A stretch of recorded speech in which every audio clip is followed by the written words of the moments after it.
Okay, at this point I know we are a far, far way from April, admittedly. So if you no longer care what I read in April, fair enough. I blame you not at all, and you have no obligation to stick around, obviously. However, if you are still interested in the 12 books I read in April, and you have had at least some passing curiosity to click on this video, I am going to discuss them here. Now, I have discussed a number of them to some depth already, so I will try to keep it moving, especially for books that we talked about during Future Fridays. However, I also feel like I promise you that every time we sit down to talk about books, so I guess take it with a grain of salt, as always. So to start the month out strong with probably my biggest disappointment of the month, we have The London Seance Society by Sarah Penner. Now, I did not read The Lost Apothecary, so this was my first experience with Penner's work. And I know that The Lost Apothecary was a little bit divisive in terms of reviews. Some people absolutely loved it. Some people really didn't gel with the writing style. And after having read The London Seance Society, I'm not sure on my odds of swinging back for The Lost Apothecary. The London Seance Society follows this young woman, Lena, as she seeks out this renowned spiritualist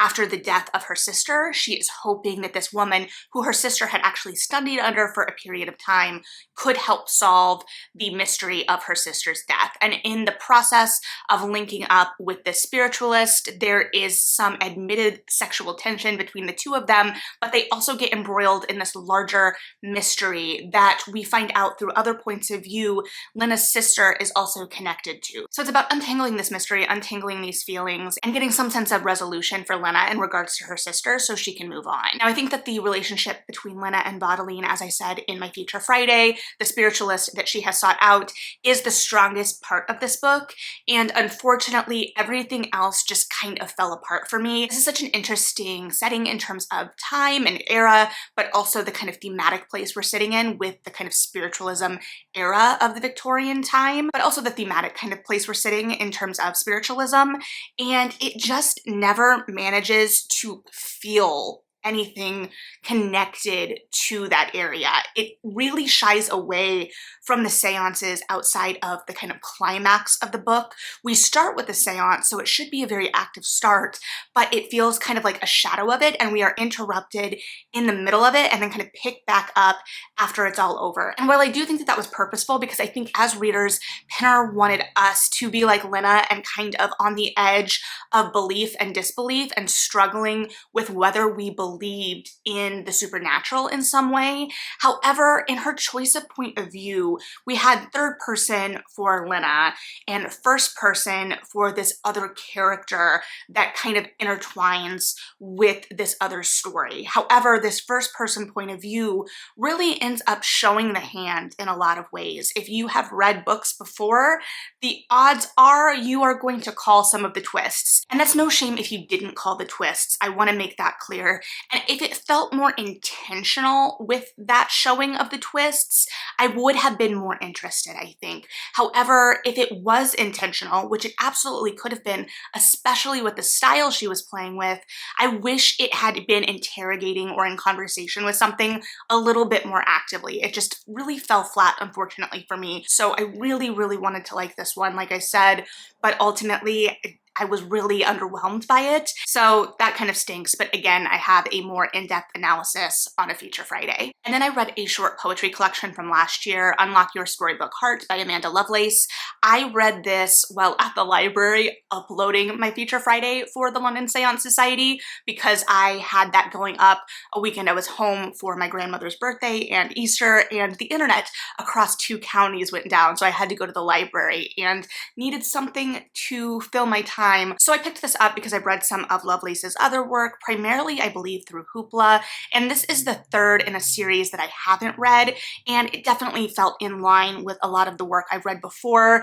It didn't feel completely revolutionary to me because of that. However, it doesn't need to be, and it definitely was playing with the imagery of storybook princesses and also kind of coming in to queer identities and kind of claiming your story in a new way. So I really did like that it had this kind of juxtaposition in the imagery of the poetry here of like the storybook imagery and then, you know, kind of reality and kind of discovering your identity, claiming your identity, what have you. So at the end of the day, I thought it was a fun collection, and if you have read and enjoyed Lovelace's other work, I don't think you will be disappointed here at all. I don't know that this is necessarily where I would start with her work, but I also don't think it is a bad place to start. I don't know. Again, I am not an expert on poetry, so take that as you will. If anyone watching is a big fan of Lovelace's work and has strong feelings about the best order in which to appreciate the work, please let us know, because I definitely do need to circle back and read the collections I haven't. So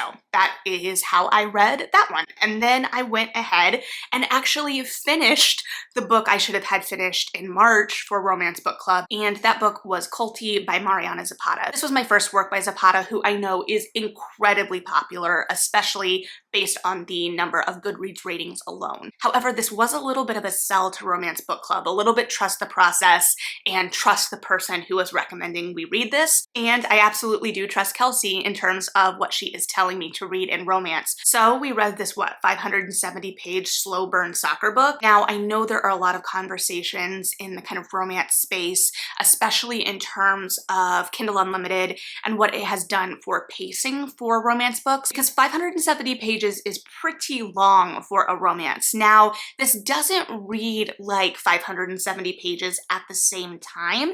It definitely is that length. Again, I was reading it digitally, so I didn't have the full sense. It wasn't like I was holding a physical copy, but it did read very quickly. However, I think that if you have read fanfiction at any point in your life, which I think now is most of us. I think it's most of us. It's not like this kind of corner we're hiding out in anymore, right? So I think that the pacing in Kindle Unlimited really kind of fits with the fanfiction structure, and I don't mean that as a derogatory. However, if you are getting paid for page views, you are being rewarded for longer titles in the same way that if you are writing a fanfiction often, and again, people have many varied processes for this. Some people, you know, already have everything charted out. Some people are a little bit more seat of your pants. However, you can kind of drag things out, right? The slow burn really works across the fanfiction form, and it may just be that for a long time I was sorting for 100,000 words or more in my fanfiction. But it's that kind of sustained burn, that sexual tension, really playing into the will they, won't they. And here we have Sal, who is a really talented soccer player on a women's team in Texas, and her childhood hero Culty has just joined as an assistant coach. However, things have become a little bit more tense since she was a child, in the sense that her brother is also a professional player,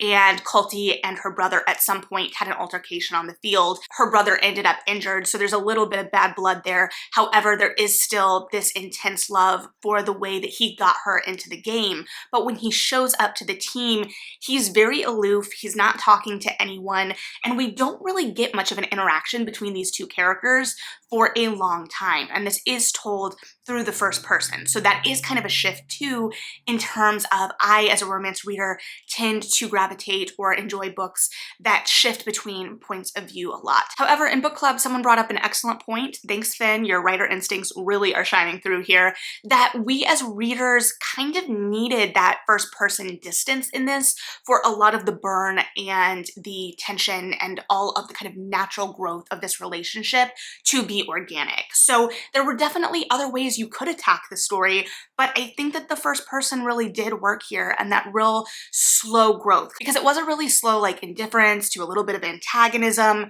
to friends to eventually lovers. So there was a real progression here, and you went on the ride for all of it, and throughout that space it really felt like we were taking the time to build out the characters. So I definitely enjoyed it. I can't speak to the verisimilitude of the soccer portrayal in this book, but if anyone else has thoughts about that, please let me know. Again, I don't know my odds of gravitating toward these longer books, but if you have strong feelings and think that I should read more of these, let me know where to go next. And then I read Burnham Wood by Eleanor Catton, and I had taken both Burnham Wood and Culty home with me for my kind of extended weekend home, and I fully intended to read Burnham Wood through the whole weekend, but I was reading it on the train, and one of the things that I mentioned in my video was kind of having to adjust back to the language of this book. Because while I believe it is Catton's first work since The Luminaries, and it does take place in a modern setting, the language still feels very reminiscent of that kind of 19th century style in some ways. It is very kind of clause heavy. The sentences go on for a decent amount of time, to the point where, especially when you're reading like on public transit, you kind of are searching for the next break, and I would like be skimming and not see one. So it definitely was an adjustment. And as usual, there's no judgment there, especially because my writing, I know, is very clause heavy. So I probably write more similar to this. Now, I'm not writing prose anymore by any means, but I typically probably gravitate towards something like this style rather than like a more concise economical style. So it definitely took my brain a second to adjust back to, and I do like classics, so I'm not opposed to this style either. What I found really interesting in the style in this context is how it was kind of being utilized. I really thought this book about a guerrilla gardening group who kind of hook up with a billionaire on this abandoned patch of land was going to lean into more culty vibes and kind of commune vibes, which it didn't really go into. However, I think the narrative style really was doing what it wanted to do, because it was honing in on these characters, and because it was that third person kind of omniscient voice, it was telling us as the readers all of the kind of intricacies and flaws of these characters' inner lives. We saw it through the action, but the prose was also providing commentary for us on these characters in whatever way. So it very much was watching these characters kind of maneuver in these circumstances, these kind of heightened, elevated circumstances, especially when so many of them had very distinct kind of formed, especially kind of like political and ethical positions that made up so much of their identity, and how the circumstances of the book kind of tore a lot of that down. Now, I'm not sure still how I feel about the ending. It's definitely saying something, I will say that, but I will be interested, because I think as we get further along in the year and closer to like end of the year lists, which definitely don't want to think about now, I think that people will begin to unpack that a little bit more, and I'm sure I could find more discussion of it and unpacking of it now if I really went looking, but I think I will save that for a little bit. However, if you have non-spoilery kind of ideas about that, let me know below. And then, keeping with the Shakespearean theme, I read that Selfsame Metal by Brittany and Williams, which I also have a feature Friday on, as I do for Burnham Wood, if I did not mention that. And the fact that I can't remember if I mentioned it or not is a sign of something, I'm sure. However, that Selfsame Metal is one of those that is becoming more delightful to me as I sit with it longer. It follows Joan, who is basically a fight coordinator for Shakespeare's company, and she is the keeper of the blades and a talented craftswoman, and she can also see the Fae, and something is up with the Fae in the city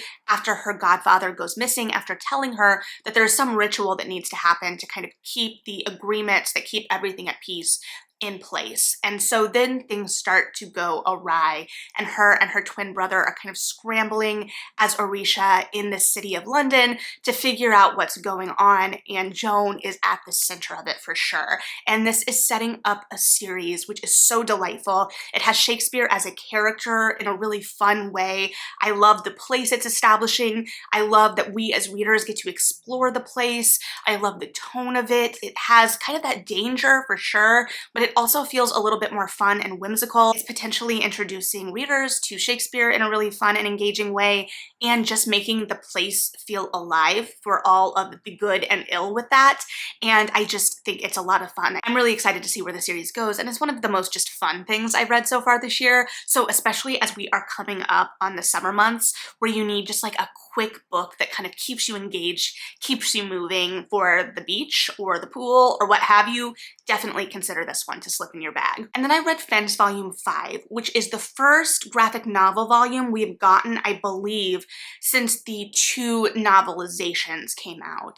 And it kind of begs the question of whether or not the novels are going to be considered canon, because it felt like it referenced things that we learned about in the books, or I feel like we learned about in the books, but I don't have all of the volumes to be able to reference if they were mentioned in previous volumes. I think I have volume 4 and I have the first novel in my like physical collection.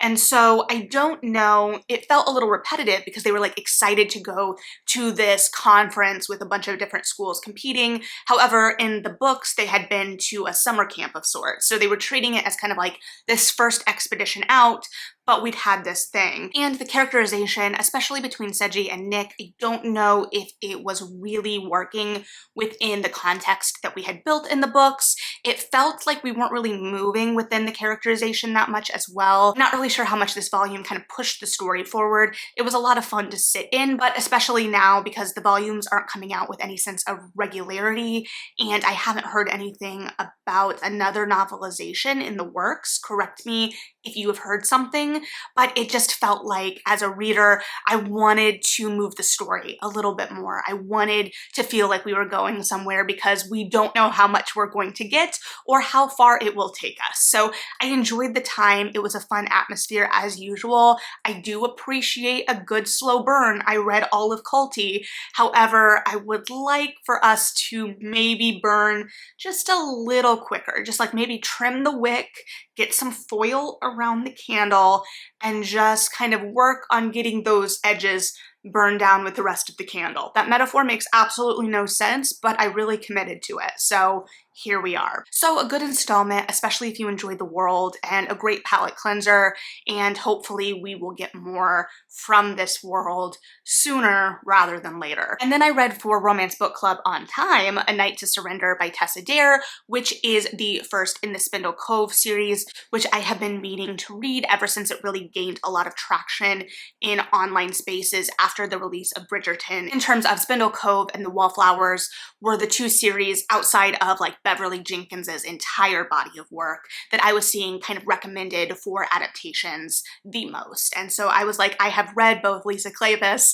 and Tessa Dare, but somehow missed these two incredibly popular series. So needed to swing back. I got caught up on The Wallflowers, was it last year, the year before? Time is meaningless. And so now I'm getting caught up on Spindle Cove. I actually finished the second one in the series literally last night, but we will need to wait for a whole month to talk about that potentially. But this follows Susanna and Bram is a wounded soldier coming back to this like small town for a favor from Susanna's father. He thinks that he can basically get him back into the military, and instead he is kind of enlisted to put together this like regiment in this small town. However, it is called Spindle Cove because it is kind of a spinster town of sorts, and so there is this real sense of kind of invasion of sorts when Bram shows up with his friends, and this idea of them putting together this operation and it kind of threatening Susanna and her way of life. But of course there is also the sexual tension, and if you watch my video on reading books I got last Indie Bookstore Day in preparation for this Indie Bookstore Day, and this year's Indie Bookstore Day video is coming, I promise. I just kind of have to space things out right now because life is getting a little bit busier for reasons. So if you watched that video, you heard me kind of in real time going through like all of these emotions with like the print in the book in terms of the font at the top feeling very medieval, but this not being a medieval romance. And that was directly kind of engaged with in the text in terms of Bram as a hero being talked about as medieval many times throughout the text. So I never should have doubted. I will say that in Romance Book Club, I kind of mentioned offhand that I had looked at the copyright and saw that this was from 2011. And I was like, oh, that kind of makes sense to me. It feels kind of in between romance as I knew it in high school and where the kind of Gaming Hell, the Gamblers series from Sarah MacLean, which we read as a Romance Book Club last year, kind of catapulted me out of college. Like that series to me felt like such kind of a reset in my romance reading life. And so I said that this felt kind of like the in-between of that to me as a reader, and I could definitely see it as a beginning Tessa Dare as well. And my friend Emily, who you will see more of in the Indie Bookstore Day video as well, said extrapolate on that in her way, and I said, I cannot, because it makes sense in my head. It still is kind of hearkening back to this kind of lighter romance, but still has that bite in some ways. There is a lot of depth that can be explored there, but it definitely felt like an in-between tonally. Listen, it feels true in my heart. You can either tell me I am full of it or that I'm onto something, but either way, that's where my head is. And then I read The City of Mist by Carlos Ruiz Zafón because I am not getting through this as quickly as I have promised, but this is a collection of short stories and I was so excited to discover these because I love Zafón's work so much. However, if you've watched again that same video from the last book, you will know that these stories I kind of am a little conflicted on. I love the tone and the atmosphere created. They're very much what I was expecting and used to. The Gothic atmosphere in Carlos Ruiz Zafón's work is some of the best Gothic atmosphere I have read.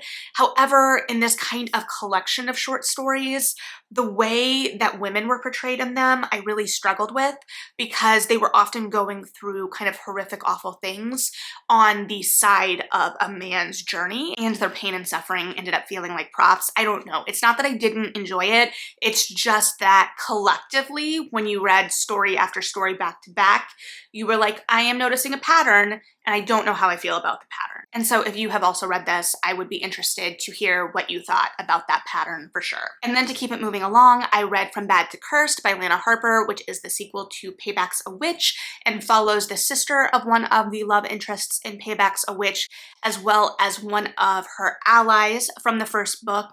And it starts with quite literally summoning a demon, and it follows Isadora Avramov, and the Avramov family is connected with kind of like the more dark magic of this community because you have all of these different families with their different kind of magical focus.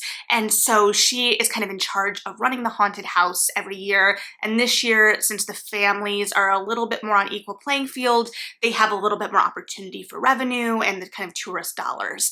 And so she is big into designing the costumes in particular for the haunted house. However, she dreams of designing real clothes and kind of moving outside of the kind of family business, so to speak. However, she is a little conflicted and has a lot of guilt associated with this desire because she does love her family so much and they are such a close-knit group, especially because the other families in town don't necessarily look too kindly on their brand of magic. And this brand of magic is called into question when something goes wrong at one of the ceremonies for spring. And so in response, she is paired up with Rowan on an investigation, and they have a past, they do not get along, and Isadora is holding a grudge against Rowan like none other. However, they have to work together to solve this mystery of this attack on Rowan's family, and Isadora needs to clean her family's name, basically, need to prove that they didn't have anything to do with this. So they become closer through this investigation. They kind of let down some of their walls, some of these preconceived notions of their families and whatnot, and get a closer look at one another, but it is still quippy and fun as Payback's a Witch was. So I'm very much looking forward to the book that was released this year after this. Don't let this arc thickness fool you. Somehow they managed to sneak in a preview for the book that released this year in the arc from last year. So the book proper is only like 312 pages, very standard romance novel size, and it moves very quickly, especially because it is so quippy. So if you're looking for something that is just a little fun and magical, this is set in spring, so you don't have to wait for the fall atmosphere. I mean, you can do what you want. You never have to wait if you don't want to. I'm just telling you, it may align with the current atmosphere more than you think it will. And speaking of atmospheres, this time one I wish I could avoid, but felt like I no longer responsibly could. I read Trust the Plan, The Rise of QAnon and the Conspiracy That Unhinged America by Will Summers. So we know what that is. I now know more than I ever wanted to know. I was pleased because I had been kind of holding off. It has become more dangerous. It has become more present. I was glad to see that a book was released. Now, granted, I don't know the editorial standards, so I am still going at it with a grain of salt, especially because this conspiracy is so amorphous and widespread. However, I felt like a book was the way to learn about it, especially because I did not want any of that in my search history. I just felt like I couldn't responsibly not know more about this anymore, especially because there are so many things that feel innocuous or you wouldn't be able to connect back to this movement at first glance.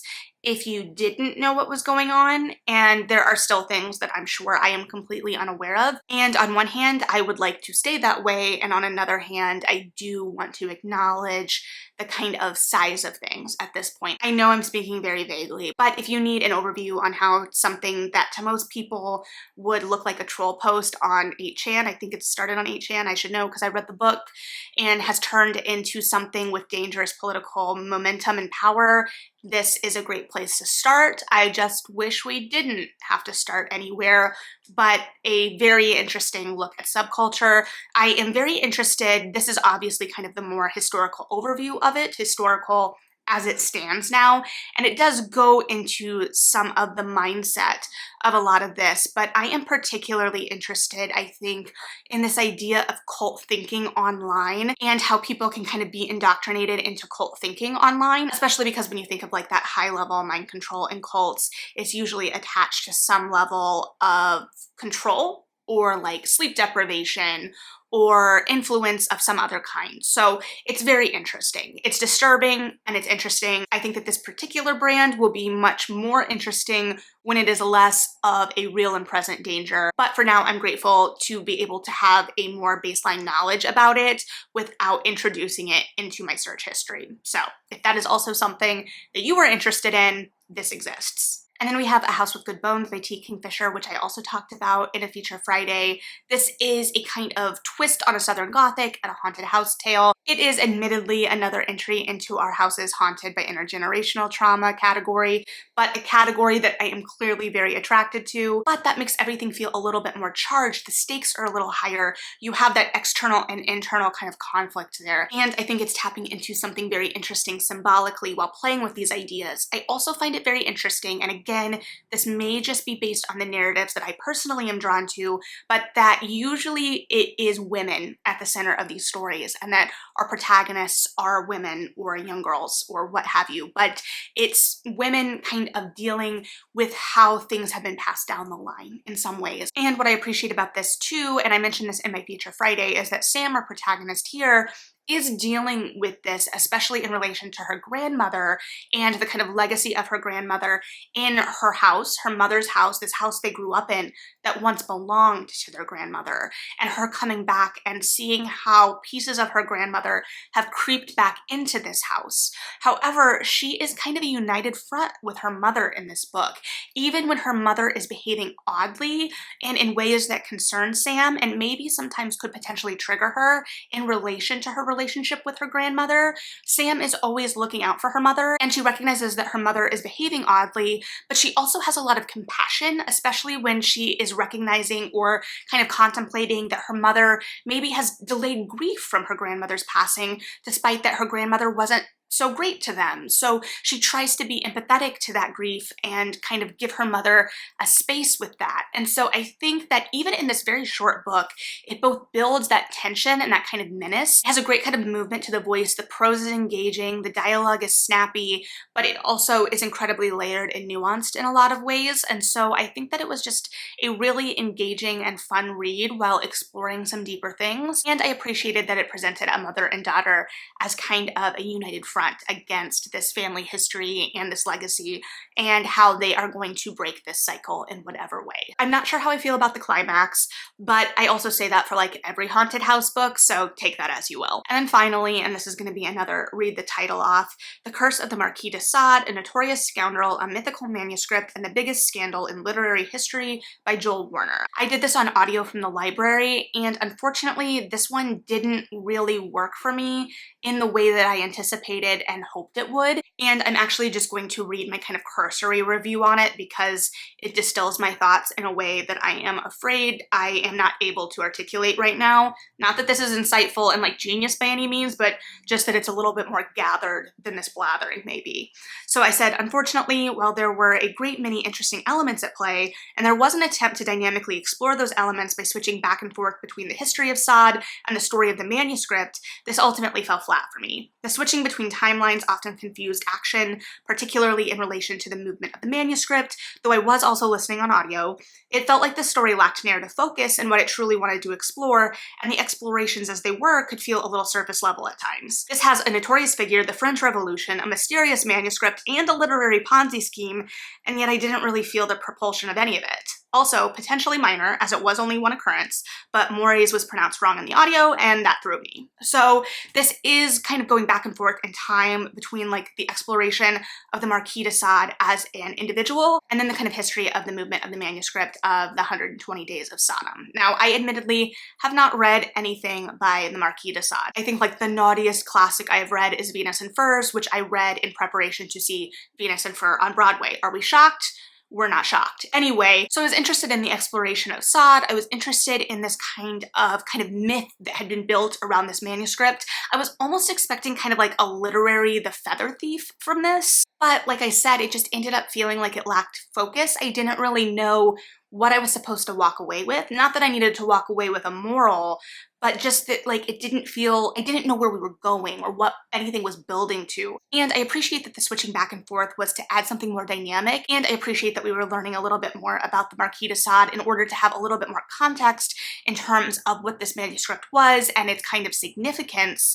However, it just felt a little bit divorced of each other. They didn't feel like they were really in conversation with each other, and I think it was potentially a really interesting and engaging conversation. I just didn't feel it. I feel like the book was writing a little bit on like the kind of sordidness and tawdriness of the subject matter in and of itself, and didn't really build us up something as dynamic as the kind of idea of it. So I really wanted to love this a lot more than I did, and it wasn't bad necessarily. I just kept thinking like, what could a podcast have done with this? And that's admittedly not a thought you really want to be having while listening to an audiobook. So not a waste of time by any means, but didn't build upon the promise of the subject matter quite as much as I'd hoped. And maybe I had built my expectations just a little too high as well. Completely fair and possible, but that is where I landed on that. So that was my month of reading. I promise I attempted to keep it more abridged.